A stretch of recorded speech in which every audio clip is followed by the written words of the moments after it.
বিষয়টা কিভাবে দেখেন এবং আপনাদেরকে দেখা যাবে? কাউকে তো একটা গল্প লিখতে হবে, যদি ভালো গল্প। ওয়াও, এ কি বললেন ওপার বাংলার দেব, যা শুনলে ইতিমধ্যে আপনারা চমকে যাবেন। বিস্তারিত থাকছে পুরো ভিডিও জুড়ে। আর অবশ্যই যদি আপনি শাকিব খানের ভক্ত হয়ে থাকেন তাহলে চ্যানেলটি সাবস্ক্রাইব করে রাখবেন। সাকিবের যদি মনে হয় কিনা যে গল্প তার চরিত্রটা তাকে ভালো লাগছে, এবার যদি আমার চরিত্রটা যদি আমার ভালো লাগে তো হয় না। দেবের খাদান ছবির সাফল্যের পর সাংবাদিক সাক্ষাৎকারের মাধ্যমে দেবকে জিজ্ঞেস করা হয়, আপনি যেমন এপার বাংলার সুপারস্টার তেমনি শাকিব খান ওপার বাংলার মেগা স্টার, তবে কখনো দেখিনি আপনারা দুইজন একসাথে কাজ করেছেন, এমনটা কি আমরা দেখতে পাবো?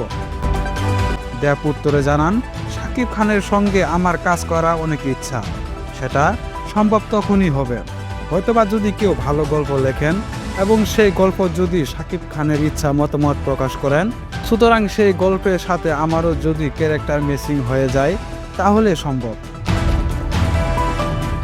শুধু তাই নয়, বিশেষ সূত্রের মাধ্যমে আরও জানা যায়, ওপার বাংলা কোয়েল মল্লিক বলেন, শাকিব খানের সঙ্গে কাজ করা আমার অনেক ইচ্ছা, শাকিব খান এবং দেবের সঙ্গে কাজ করলে ইতিহাস হয়ে থাকবে, আর সেই ইতিহাসে আমার নামটাও লিখতে চাই এবং আমি খুবই এক্সাইটেড, যদি এরকম হয় তাহলে আমি অবশ্যই কাজ করব।